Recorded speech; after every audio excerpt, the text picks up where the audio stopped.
이 시간 우리에게 주시는 하나님의 말씀 먼저 찾아보겠습니다. 누가복음 14장 25절에서 35절 말씀까지 함께 교독하도록 하겠습니다. 수많은 무리가 함께 갈새 예수께서 돌이키사 이르시되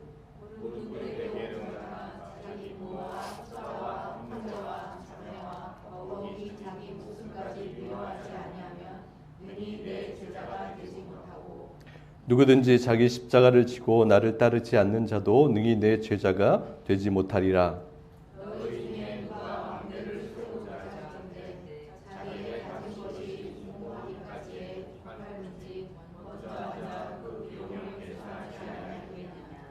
그렇게 아니하여 그 기초만 쌓고 능히 이루지 못하면 보는 자가 다 비웃어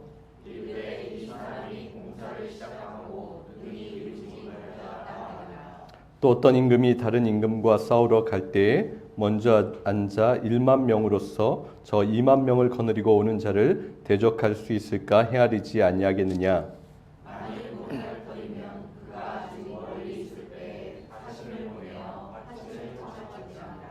이와 같이 너희 중에 누구든지 자기의 모든 소유를 버리지 아니하면 능히 내 제자가 되지 못하리라.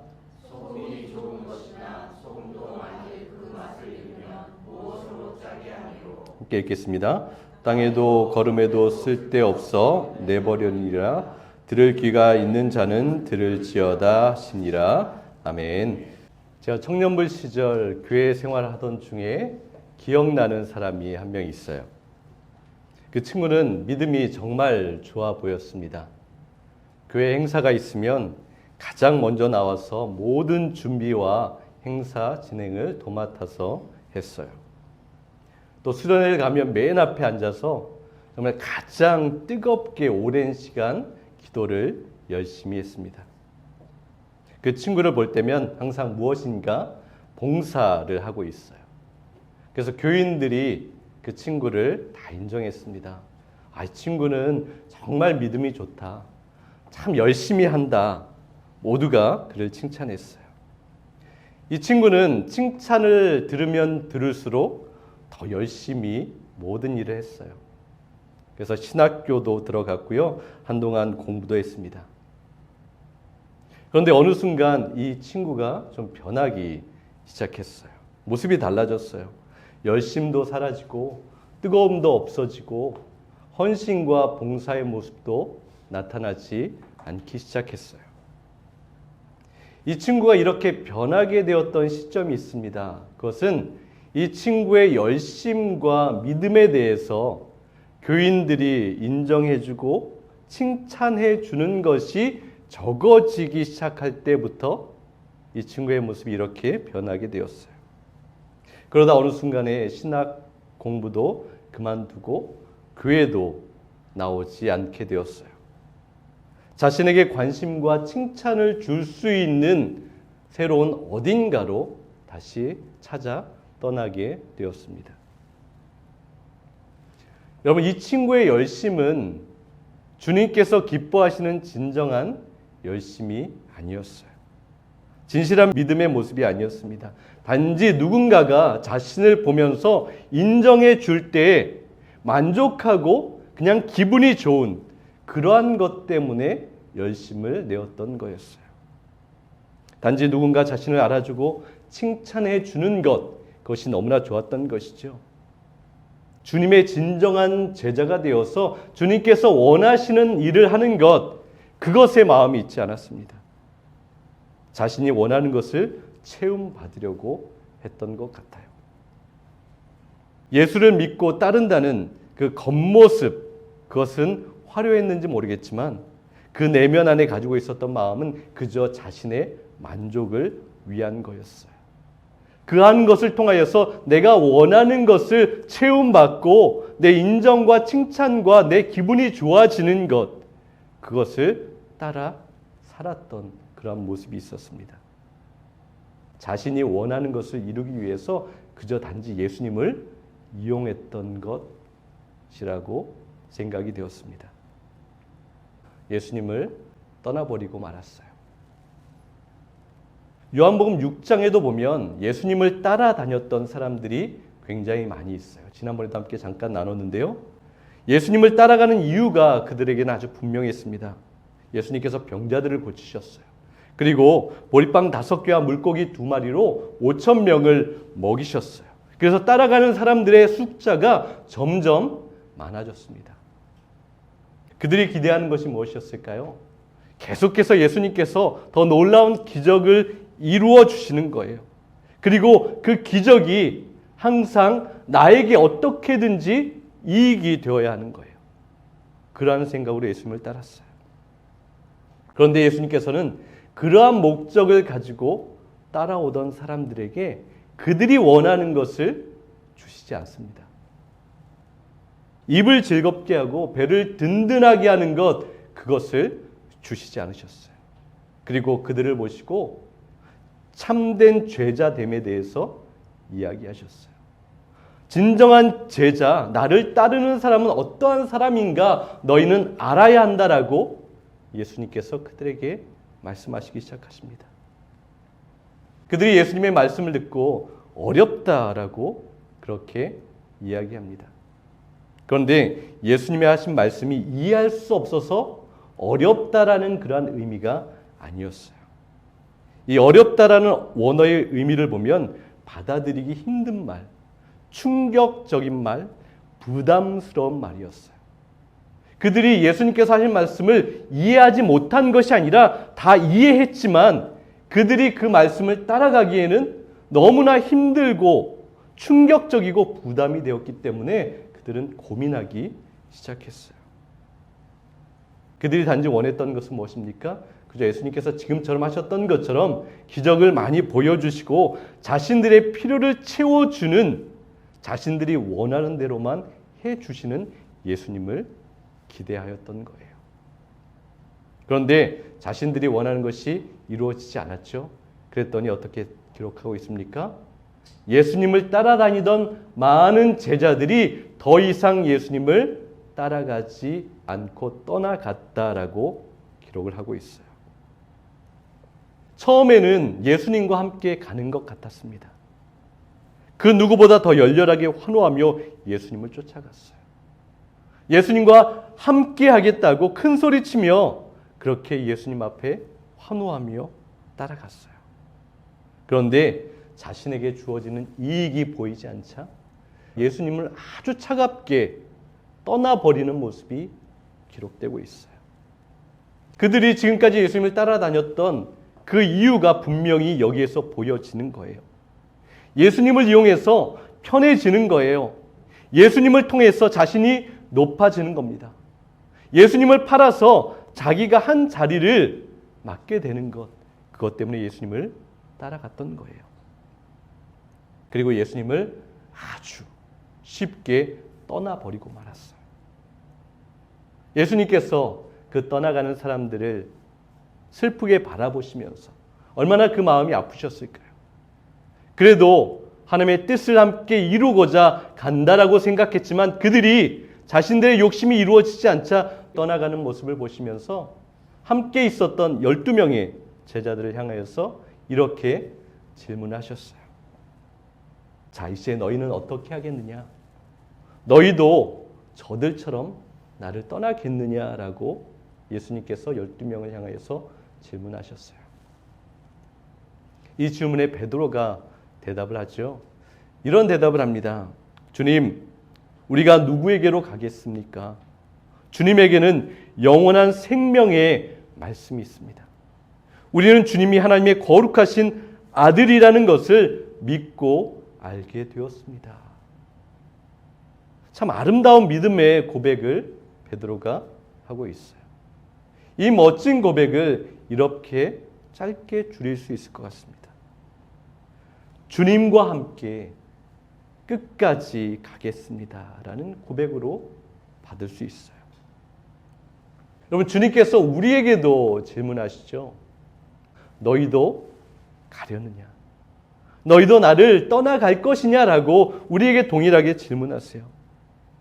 네가 원하는 것이 마음대로 이루어지지 않는다고 해서, 네가 인정받고 높아지지 않는다고 해서, 받아들이기 어렵고 힘들다고 해서 고난이 많고 사람들이 네 편이 되어주지 않는다고 해서, 누구도 너에게 힘이 되어주지 않는다고 해서 너희도 나를 떠날 것이냐라고 주님께서 질문하세요. 여러분, 만약 주님께서 직접 우리에게 이렇게 질문하신다면 우리는 어떻게 주님 앞에 대답해야 하겠습니까? 우리는 진실한 믿음의 고백을 할 수 있어야 합니다. 주님, 아무것도 보이지 않아도, 나의 필요가 혹시 채워지지 않는다고 해도, 때로 흔들리고 넘어지고 아픔이 있다 해도 나는 주님과 끝까지 함께 가겠습니다. 주님의 편에 끝까지 서겠습니다. 흔들리지 않겠습니다. 두려워하지 않겠습니다.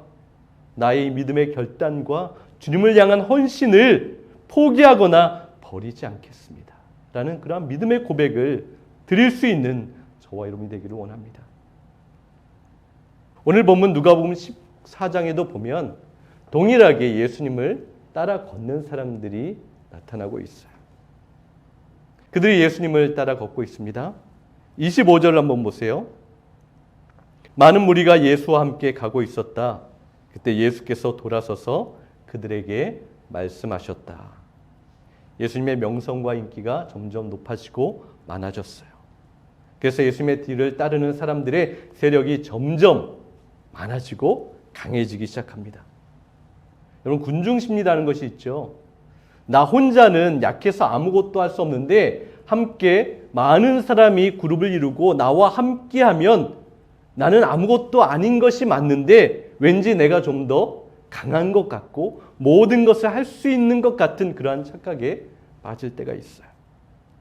모든 게 다 자신 있어지는 것이죠. 걸음걸이도 아주 당당해집니다. 그리고 그 걷는 길이 너무나 신이 나는 거예요. 바로 예수님을 지금 따라 걷는 사람들의 모습이 그랬어요. 그때 그 순간 예수님께서 갑자기 가던 길을 멈추시고 그들을 돌아보셨어요. 그들에게 말씀하고 있는 거예요. 예수님이 걸음을 멈추니 그 사람들도 영문을 알지 못하고 멈출 수밖에 없었어요. 예수님께서 멈추어 그들에게 질문하신 것, 말씀하신 것이 참으로 중요합니다. 이 질문이에요. 지금 너희들 나와 함께 걷고 있는데 이 걷고 있는 의미와 목적을 분명하게 알고 있느냐라고 질문하시는 거예요. 그리고 주님께서 이렇게 말씀하신 것은 무엇이에요? 그들이 지금 가지고 있는 그 마음의 생각이 잘못되었다라는 것을 지적하고 있는 거예요. 지금 잠시 멈추어서 너희들이 무엇 때문에 나와 함께 이 길을 가고 있는지 살펴보라, 점검하라고 말씀하고 있는 거예요. 예수님께서 말씀하십니다. 너희들 잘못된 그런 목적을 가지고 이 길을 걷는다면 지금이라도 이 길을 포기하는 것이 더 좋아라고 말씀하시는 거예요. 나를 떠나가는 것이 맞아 라고 예수님께서 지금 말씀하시는 거예요. 그런데 예수님께서 말씀하실 때 정말 여기를 떠나가고 내 길을 포기하라라고 말씀하시는 것이 아니라 주님의 마음은 이것이에요. 그들을 너무나 사랑하시기 때문에 그들이 정말 주님과 함께 그 길을 가는 것을 원하시기 때문에 너희들 지금 잠깐 멈추고 가려면 한번 제대로 가보자. 나의 길을 한번 같이 가보자라고 그들에게 결단을 요구하고 있어요. 여러분, 그렇다면 우리의 걸음도 한번 살펴보아야 합니다. 잠시 멈추어서 지금 내가 예수님을 따라가는 것, 예수님을 믿는 것, 그 목적과 그 이유를 점검해야 하는 거예요. 그리고 이렇게 멈추시고 질문하시는 의미가 있습니다. 너는 끝까지 나와 함께 하겠느냐? 너는 끝까지 나와 함께 이 길을 가겠느냐라고 우리에게 질문하고 계신 거예요. 여러분, 우리의 대답은 무엇입니까? 당연히 이럴 거라고 믿어요. 예, 주님, 저도 끝까지 주님과 함께 가겠습니다. 진실한 주님의 제자가 되겠습니다. 주님을 닮아가겠습니다. 이러한 믿음의 고백을 드릴 수 있는 저와 여러분 되기를 원합니다. 26절을 보세요. 거기 보면 진정한 제자의 길을 예수님께서 이제 말씀하십니다. 예수님께서 한 단계 한 단계 더 깊이 나아가고 계세요. 이렇게 말씀하시죠. 누구든지 내게로 오는 사람은 자기 아버지나 어머니나 아내나 자식이나 형제나 자매뿐만 아니라 심지어 자기 목숨까지도 미워하지 않으면 내 제자가 될 수 없다. 솔직히 받아들이기 힘든 말씀이고 굉장히 부담이 되는 말씀이에요. 이해가 안 돼서 어려운 것이 아니라 그 말씀 자체가 너무나 부담이 되고 충격적이고 따르기가 쉽지 않습니다. 주님 참 너무하시다라는 생각이 들기도 해요. 어떻게 부모님, 배우자, 자녀까지 미워할 수 있겠습니까? 주님의 제자가 되는 것을 포기하고 싶은 생각도 듭니다라는 그러한 마음을 갖게 되는 거예요. 그런데 여러분 여기에서 미워하라라는 것을 오해하면 안 됩니다. 정말 미워하고 혐오하라는 그러한 의미가 아닌 거예요. 이 미워하다는 원어에서 보면 미세이라는 단어로 쓰였는데 이 단어의 의미는 사랑을 적게 하다, 덜 귀하게 여기다라는 의미를 담고 있어요. 그러니까 무엇보다 더 가장 사랑해야 할 것이 있다라는 것을 강하게 강조하기 위해서 충격적인 말을 그 따르는 자들에게 말하고 있는 거예요. 그래서 마태복음 10장 37절에 보면 이 동일한 말씀 구절이 있는데요. 이렇게 기록하고 있어요. 나보다 아버지나 어머니를 더 사랑하는 사람은 내게 적합하지 않고 나보다 아들이나 딸을 더 사랑하는 사람도 내게 적합하지 않다. 이 말씀은 오직 예수님만 사랑하고 가족이나 내가 가까이 생각하는 사람을 사랑하지 말고 미워하고 혐오하라는 것이 아니에요. 오직 주님만 사랑하라는 말씀이 아닌 거예요. 예수님께서 가르친 최고의 계명도 무엇입니까? 내 이웃을 내 몸과 같이 사랑하라고 하셨어요. 그러면 당연히 우리가 우리의 사랑하는 가족을 사랑하고 섬기는 것은 당연한 거예요. 그럼에도 예수님께서 말씀하시는 핵심이 있습니다. 그것은 이거예요. 제자의 삶을 살아가려면 그 무엇이라도 예수님보다 더 사랑하고 소중하게 여기고 더 귀하게 여기는 것이 있으면 안 된다. 그러면 제자가 될 수 없다라는 것을 의미하는 거예요. 이것은 영적인 질서가 깨어지면 안 된다는 것을 의미합니다. 누군가에 대한 사랑, 그 집착 때문에 하나님께서 세우신 정의와 공의를 무너뜨리는 그러한 실수를 하지 말라고 하는 거예요. 주님을 가장 먼저 그리고 가장 귀하게 생각하지 않으면서 누군가를 사랑하는 것은 잘못된 이기적인 모습이고 편협된 모습이라고 우리의 부족함을 지적하고 계세요.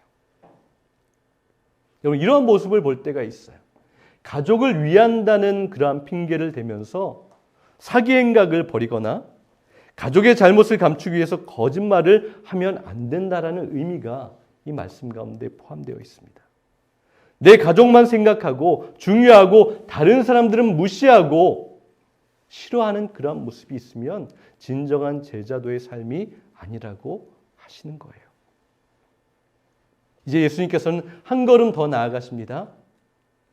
자기 자신을 미워하지 않으면 제자가 될 수 없다라고 또 한번 얘기하세요.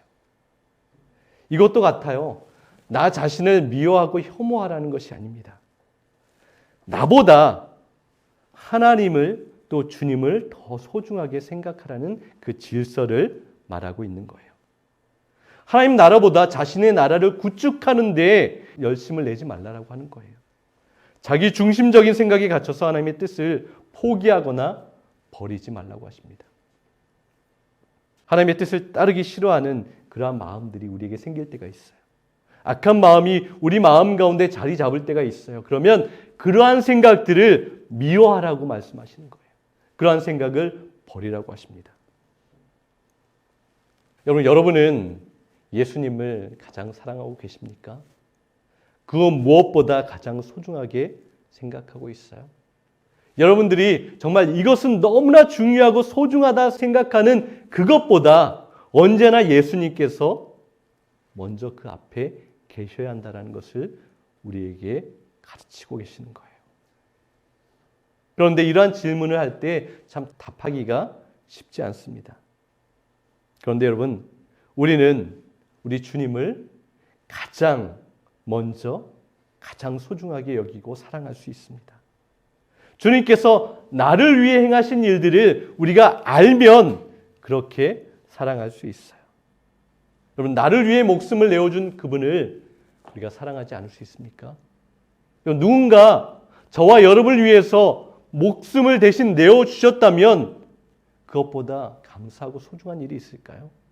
목숨보다 소중한 것이 어디 있습니까? 그런데 주님께서 저와 여러분을 위해서 그 일을 행해 주셨어요. 내가 죽어야 하는데, 내가 심판받아야 하는데, 내가 멸망받아야 하는데, 내가 그 십자가에 달려야 하고 내가 죽어야 하는데 예수님께서 그 십자가를 대신 가져가셨어요. 내 모든 수치, 부끄러움, 저주, 그 모든 아픔을 주님께서 대신 당하셨습니다. 사실 우리는 그 은혜를 받을 자격조차 안 돼요. 가치가 없습니다. 그런데 주님께서 나를 가장 소중하게 여기셔서, 나를 너무 불쌍히 여기셔서, 나를 사랑하셔서 그 십자가의 은혜를 우리에게 허락하여 주셨어요. 그렇다면 우리가 이 사실을 알고 있다면, 이 은혜와 진리를 믿고 있다면 우리가 어떻게 주님을 사랑하지 않을 수 있겠습니까? 어떻게 주님을 가장 우선순위에 두지 않을 수 있을까요? 우리는 숙제가 있습니다. 믿음의 숙제가 있어요. 날마다 주님을 더 사랑하는 거예요. 그 무엇보다 주님을 더 소중하게 생각하고 이 모든 것이 흔들리거나 깨지지 않는 거예요. 이제 예수님께서 끝까지 그 길을 가겠다라고 마음 먹은 사람들에게 전달해 주시는 것이 있습니다. 그것이 십자가예요. 27절을 보세요. 우리 한번 같이 읽어볼까요? 누구든지 자기 십자가를 지고 나를 따라오지 않으면 내 제자가 될 수 없다. 주님을 제대로 사랑하는 그러한 삶을 살아가려면 고생이 당연히 있다라는 것을 이야기하는 거예요. 십자가는 고통이죠. 십자가는 고난입니다. 어려움이에요.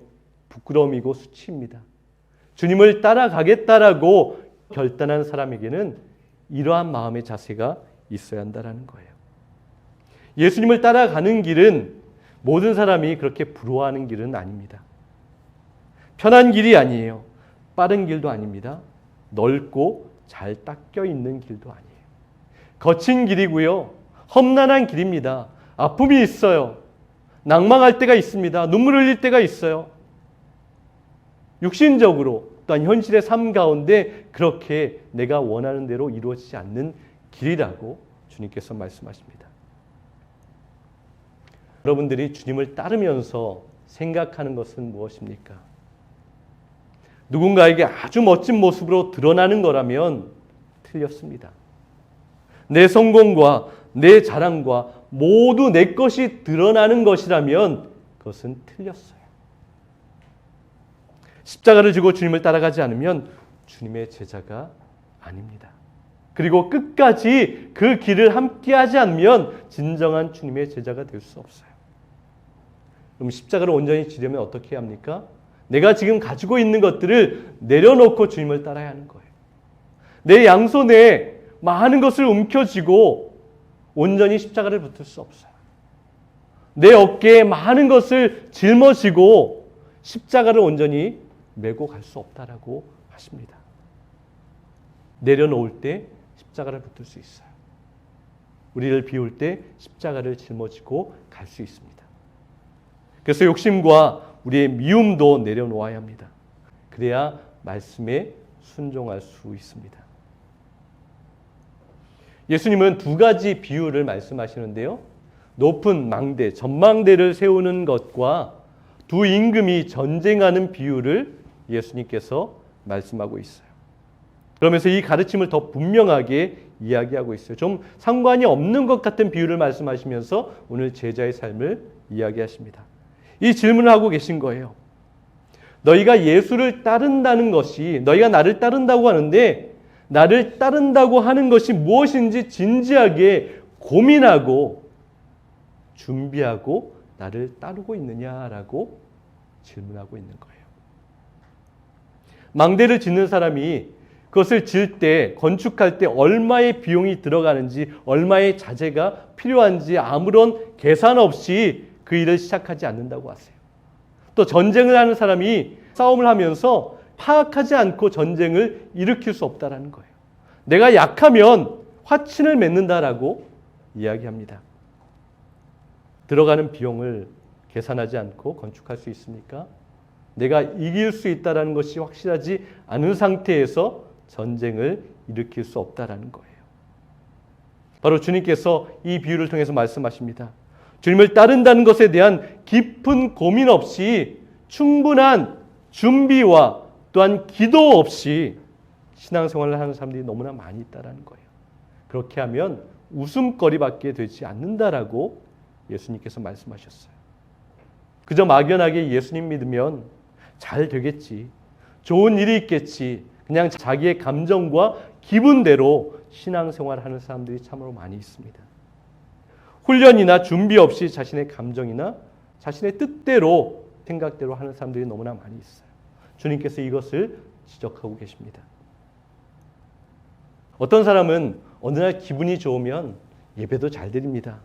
교회도 잘 다녀요. 말씀도 잘 듣습니다. 무엇인가 하겠다는 계획이 크게 생기기도 해요. 자기 기분이 좋으면, 감정이 평안하면.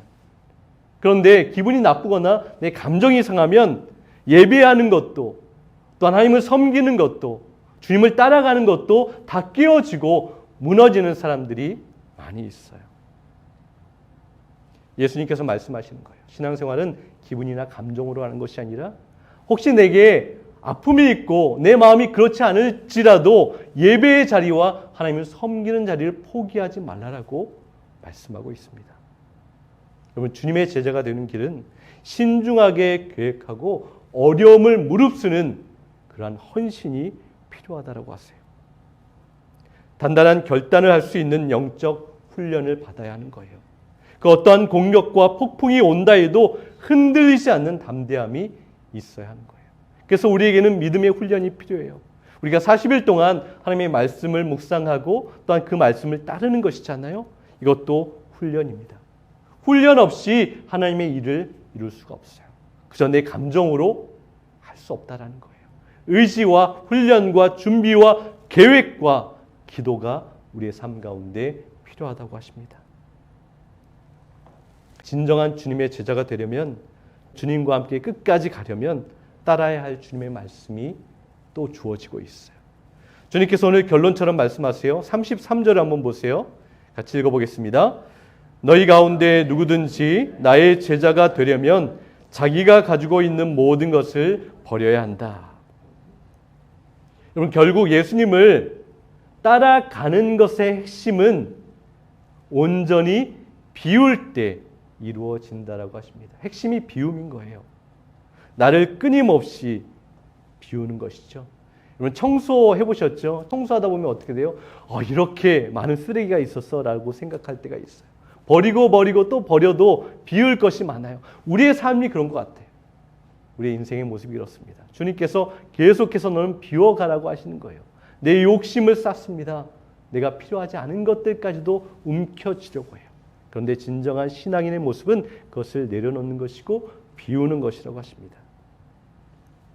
여기서도 우리가 버려야 한다라고 할 때 우리는 가장 먼저 무엇을 떠올릴 때가 많이 있죠? 물질적인 것을 생각할 때가 많이 있어요. 내가 가지고 있는 돈이나 물질, 재정적인 것을 다 버려야 한가라는 그러한 생각 때문에 이 말씀이 너무나 부담스럽게 다가올 때가 있어요.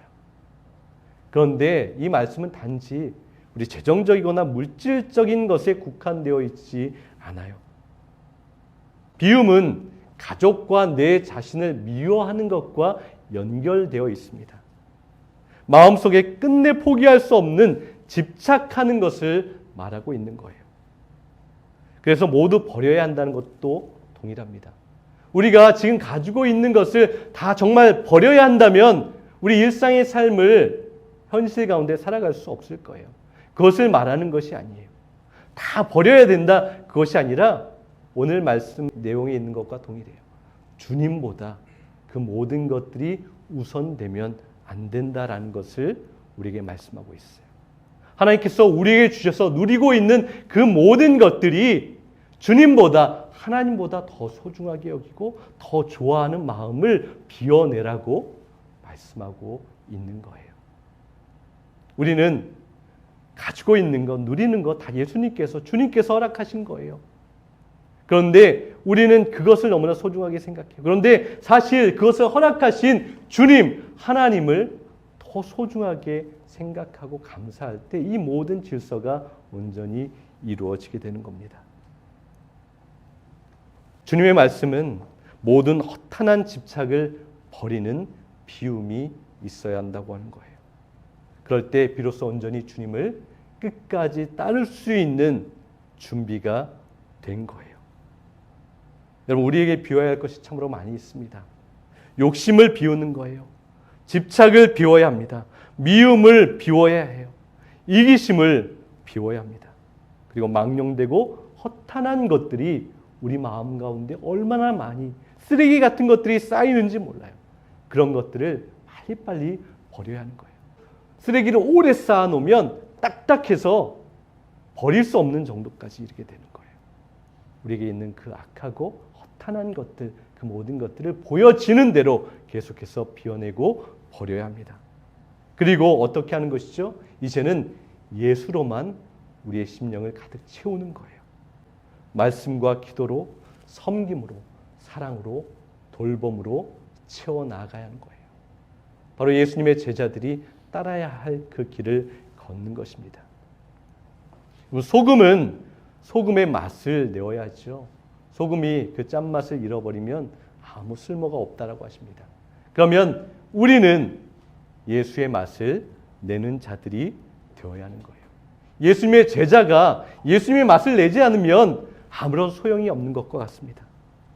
예수님의 진정한 제자가 되십시오. 주님을 따르다 멈추지 마세요. 주님을 쫓아가다가 그 길을 돌이켜 다른 길로 가지 마십시오. 끝까지 주님과 함께 가십시오. 끝까지 주님과 함께 동행하십시오. 그래서 주님께서 인정하시는 그 결과가 이루어질 때까지 그 자리에 함께 있고 그 모든 기쁨을 누릴 수 있기를 원합니다. 그렇게 한 주간 예수님의 제자가 되어서 주님께 기쁨을 드릴 수 있는 저와 여러분 될 수 있기를 간절히 소망합니다.